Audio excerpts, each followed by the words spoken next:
함께 은혜를 나누실 하나님의 말씀은 신명기 23장 9절에서 14절까지 말씀입니다. 내가 적군을 치러 출진할 때에 모든 악한 일을 스스로 삼갈지니 너희 중에 누가 밤에 몽설함으로 부정하거든 진영 밖으로 나가고 진영 안에 들어오지 아니하다가 해 질 때에 목욕하고 해 진 후에 진에 들어올 것이요 내 진영 밖에 변소를 마련하고 그리로 나가되 내 기구에 작은 삽을 더하여 밖에 나가서 대변을 볼 때에 그것으로 땅을 팔 것이요 몸을 돌려 그 배설물을 덮을지니 이는 내 하나님 여호와께서 너를 구원하시고 적군을 내게 넘기시려고 내 진영 중에 행하심이라.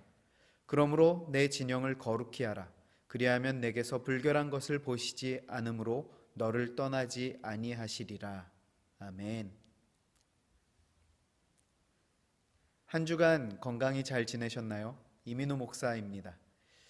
오늘 우리는 교회력으로 종교개혁 기념주일로 예배를 드리게 됩니다. 종교개혁 기념일은 1517년 10월 31일에 마틴 루터가 비텐베르크 성당에 95개조 반박문을 걸었던 그 날을 기념하고요. 교회에서는 그래서 매년 10월 마지막 주일에 기념주일로 지키며 그 의미를 다시금 새기고 있습니다. 그래서 우리도 오늘 본문 말씀을 통해서 종교개혁 기념주일에 우리에게 주시는 그 메시지에 귀 기울여 보려고 합니다. 특별히 오늘은 신명기 23장을 통해서 함께 은혜를 나누면서 그 은혜를 함께 나누고자 하는데요. 본문을 통해서 전달하고자 하는 그 핵심적인 메시지와 또 오늘 종교개혁 기념주일로 보내며 돌아보아야 할 내용을 중심으로 함께 살펴보도록 하겠습니다. 먼저 오늘 신명기 본문의 의미를 파악해 보도록 할까요? 오늘 신명기 23장의 본문은 해석이 난해하기로 유명한 구절들 중에 한 본문입니다. 실제로 히브리 원어로 쓰인 단어와 한글로 번역을 하면서 문맥을 고려하면서 의역을 한 표현들이 많이 있는데요. 그 내용들이 좀 많이 달라요. 그래서 원래의 표현을 놓치고 의역으로 번역된 표현만 본 나머지 의미가 다르게 해석이 되는 경우도 있는 본문이기도 합니다.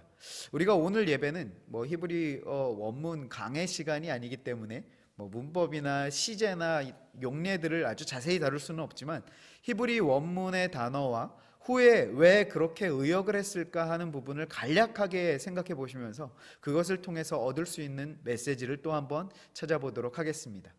자, 먼저 오늘 본문 가운데 가장 해석을 방해한다라고 할까요? 전체적으로 다 살펴본 후에 의미적으로는 괜찮을지는 모르겠지만 표면적으로만 보면 오히려 의미 파악을 잘 못하게 하는, 방해하는 그러한 요소가 될 수 있는 대표적인 두 개의 표현이 있는데요. 먼저는 10절의 몽설이라는 표현이고요. 또 하나는 12절의 변소라고 하는 표현입니다. 일단 먼저 말씀을 드리면 지금 언급한 이 몽설과 변소라는 표현은 원어에는 전혀 없는 단어입니다.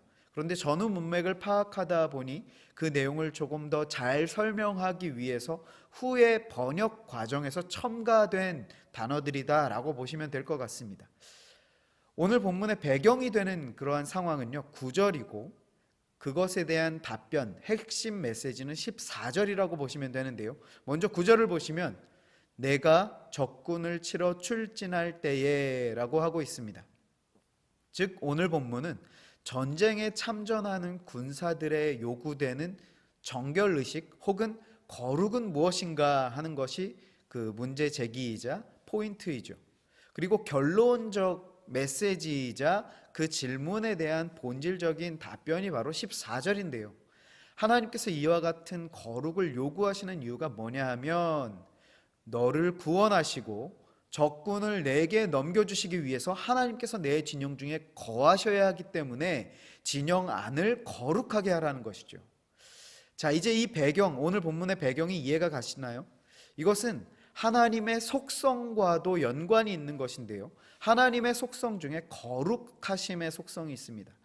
거룩하다라는 말은 히브리어로 카도시이고 영어로는 홀리인데요. 우리가 일반적으로 홀리하다라고 하면 어떤 느낌이 드십니까? 뭔가 좀 성스럽고 조용하고 그런 인식을 갖고 계시지 않으신가요?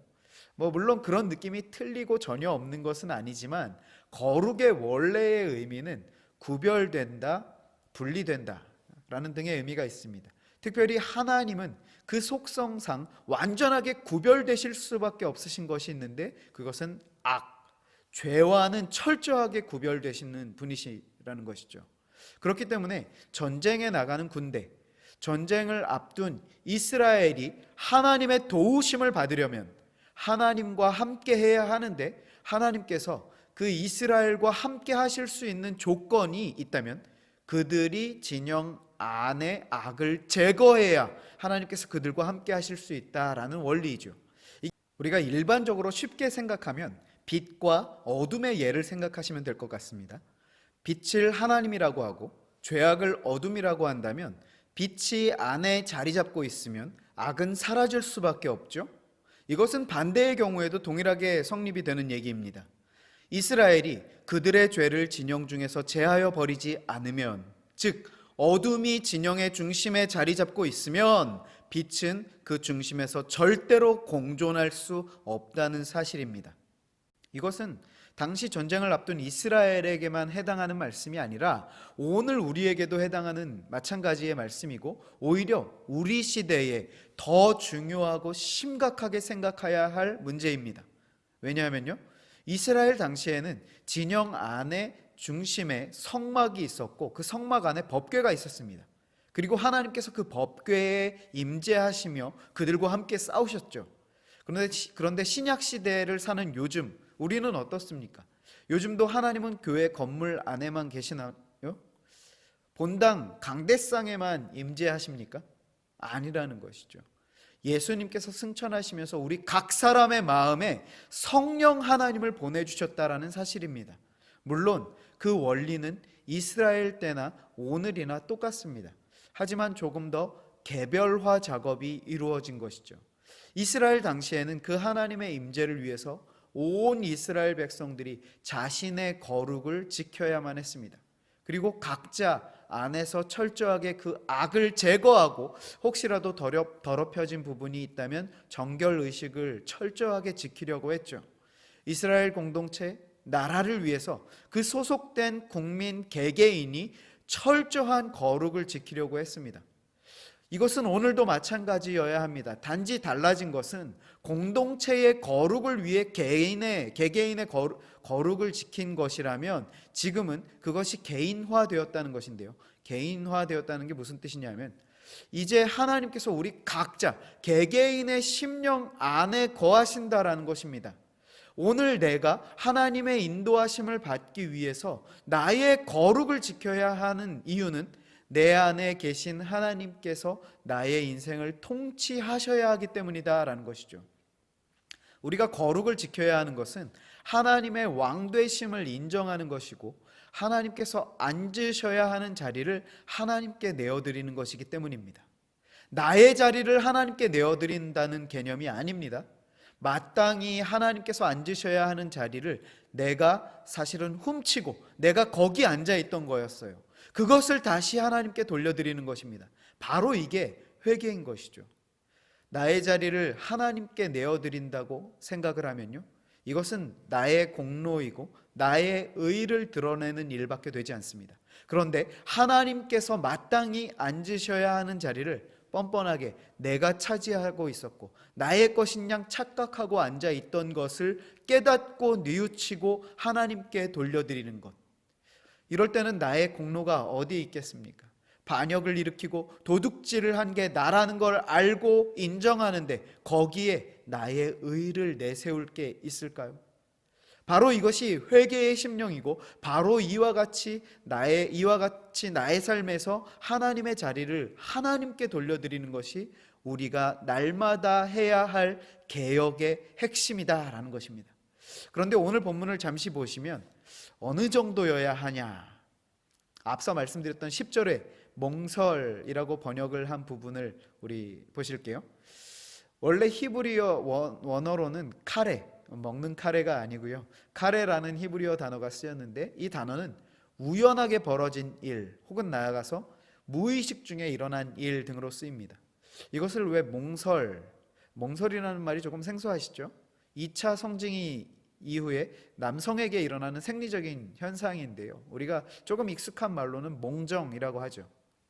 그런데 오늘 이 카레라는 단어를 왜 몽설로 번역을 했냐? 단어 전후를 보면 밤이라는 단어가 계속해서 등장하고요. 어떤 사건, 발생하는 그 밤에 발생하는 사건이라는 단어가 등장을 합니다. 그래서 직역을 하자면 무의식 중에 발생하는 부정한 일이라고 보실 수 있는 것이죠. 이것은 꼭 몽정을 가리키는 것은 아니지만 대략적인 의미가 비슷하고 같다라고 여겼기 때문에 그렇게 표현하면 이 본문을 이해하는데 좀 더 수월할 것 같다라고 판단한 것이죠. 아무튼 그 의미적으로 접근을 해본다면 사실 몽정은 의도적인 일이 아니죠. 그런데 그렇게 의도적이지 않았다 하더라도 그 과정과 결과가 부정한 일이라고 한다면 그것까지도 구별할 정도로 철저하게 거룩을 지킬 것을 명하시고 계신 것입니다. 하나님의 거룩하심의 완전성을 엿볼 수 있는 것이죠. 그렇게 볼 때 우리에게 요구되는 거룩 역시도 그냥 대충 헐렁한 수준이 아니라는 것을 짐작하시겠죠. 후에 나오는 대변, 배설의 문제도 같은 내용을 말하는 것입니다. 대변이 부정한 것이기 때문에 그것을 우리가 처리할 때조차도 조심할 정도로 거룩에 대한 중요성을 강조해서 말씀하고 있는 것입니다. 이것은 종교개혁을 맞이하는 우리에게 아주 핵심적인 메시지를 줍니다. 우리가 지난주 종교개혁 우리 기념 특별 영상 1편을 보내드렸는데 모두 시청하셨나요? 혹시 못 보신 분들이 계시다면 오늘 예배 후에 꼭 보시기를 바라고요. 이번 주 중에 2편 영상을 또 보내드릴 텐데요. 그 핵심도 마찬가지입니다. 특별히 살짝만 미리 오픈을 하자면 종교개혁의 정신을 이어받은 개혁자들이 입을 모아서 강조했던 가치가 있었습니다. 그것은 개혁교회는 항상 개혁되어야 한다라는 것이었는데요. 이것을 라틴어의 시제로 보면 이미 개혁되어진 교회는 항상 개혁되어야 한다라는 것입니다. 즉 이것도 우리 개인화 작업을 거쳐볼까요? 이미 구원받은 성도는 항상 개혁되어야 한다라는 것입니다. 그리고 그 개혁이라는 것은 기존의 어떤 시스템을 붕괴하고 새로운 이상향을 향하여 나아가는 혁명이나 진보를 가리키는 것이 아니라 본질로 다시 돌아가는 것이다. 이것이 핵심이다라는 것입니다. 그렇기 때문에 우리에게 있어서 진정한 개혁의 본질은 오직 성경의 가르침으로 돌아가는 것이 진정한 개혁이다라는 것입니다. 성경 말씀의 가르침대로 살지 않고 나의 뜻과 생각과 판단으로 살아가던 그 죄악의 자리에서 내려와서 하나님의 말씀에 철저히 순종하는 그 심령으로 서는 것이죠. 바로 이것이 오늘 우리가 이어가야 할 종교개혁의 정신인 것입니다. 뿐만 아니라 오늘 본문에서 이스라엘 백성들은 전쟁에서 하나님의 도우시는 그 역사를 맛보기 위해서는 반드시 개개인의 거룩을 지키는 정결의 자리가 요구되었습니다. 마찬가지로 오늘 이 시대는 악한 사단과의 영적 전쟁 중이다라는 사실을 우리가 기억할 때 이 영적 전쟁을 하나님의 도우시는 은혜로 승리하기 위해서 우리 개개인의 거룩을 지키는 것은 반드시 그리고 마땅히 지켜야 할 바라는 사실입니다. 개인의 거룩을 지키는 것은 세상의 기준을 거슬러야 할 경우가 허다할 것입니다. 하지만 그럴 때 우리는 믿음으로 세상을 거스르는 자리를 선택하는 것이 개인의 거룩을 지키는 것이죠. 이 시대는 점점 타락하여 가고 세상의 문화는 더욱 발전해 가면서 우리로 하여금 세상에 더 깊이 관여하게 하고 발을 들여놓게 만듭니다. 모든 시스템이 우리를 그렇게 자연스럽게 세상과 동화되도록 세팅이 되어 있다라고 보시면 됩니다. 그래서 이런 심각한 상황 가운데 영적 전쟁터인 이 세상을 살아가는 우리 그리스도인들에게, 특별히 청년들, 우리 청소년들에게 게임하지 말아라, 술 마시지 말아라, 담배 피지 말아라, 클럽에 가지 말아라 라고 어찌 보면 율법적인 행위를 주문하는 이유가 분명히 있다는 것입니다. 단순히 저 행위들을 그냥 안 하면 거룩하다를 말하기 위한 것이 아니라는 것이죠. 이것은 율법주의입니다. 하지만 저런 행위들을 하면서 우리가 구별되기가 쉽지 않은 것이 사실 아닙니까? 한번 생각해 보실까요? 이것도 우리가 새겨서 들으셔야 합니다. 집에 가셔서 엄마, 목사님이 게임해도 된대, 술 마셔도 된대라고 하지 마시고요. 자, 생각해 보세요. 게임하면서 예수님의 십자가가 너무 감격스러워서 눈물이 자꾸 앞을 가려서 상대방 타겟을 조준하지 못할 정도라고 한다면, 술을 마시면서 하나님의 섭리와 통치가 너무나 벅차서 감사가 끊임없이 쏟아져 나오고 그 하나님을 위해 목숨을 거는 결단의 고백이 울려 퍼진다면, 또 클럽에 가서 처음 본 이성과 부비부비하면서 춤을 추면서도 성령 하나님께서 내 안에 계시다는 사실이 그렇게 신비하고 너무나 감격이 되어지고 감사하시다면 굳이 저런 행위들을 말릴 필요가 없겠죠. 하지만 우리의 실상은 어떻습니까? 게임도 안 하더라도, 술도 안 마시더라도, 클럽을 안 감에도 불구하고 일상에서 하나님을 생각하고 은혜에 감격해하고 인도하심에 감사하는 것조차 결코 쉽지 않은 우리 아닙니까? 그렇다고 한다면 우리는 결단을 해야 한다는 것이죠. 아까 말씀드린 개혁자들의 그 결단을 새기시면서 이번 한 주 나의 하루를 객관적으로 점검해 보셨으면 좋겠습니다. 개혁교회는 항상 개혁되어야 한다. 이미 구원받은 자들은 항상 개혁되어야 한다. 한 번 구원받은 것으로 끝났다라고 생각하면 오산입니다. 이 땅 가운데 살아가는 우리, 주님 다시 오셔서 그 구원을 완성하시기까지 우리가 받은 구원을요, 이렇게 생각하시면 좋아요. 이제 하나님께서 우리와 함께 하시며 이 싸움 끝까지 함께 싸워주시게 된 사건의 시작점으로 이해를 하시는 게 더 좋을 것입니다. 하나님이 나의 삶의 왕 되시게 하십시오. 하나님의 말씀에 귀 기울이시고 그 말씀에 순종하는 삶으로 만들어 가야 합니다. 하나님의 자리를 도둑질하여 앉아있던 그 자리로부터 내려와 내 마음의 중심의 보좌에 하나님이 앉으시게 하십시오. 우리 개개인의 심령의 개혁으로 인해 이 시대의 종교 개혁이 우리로부터 시작되는 하나님의 역사를 경험하는 우리 모든 청년들의 인생 되시길 주님의 말씀으로 축복합니다.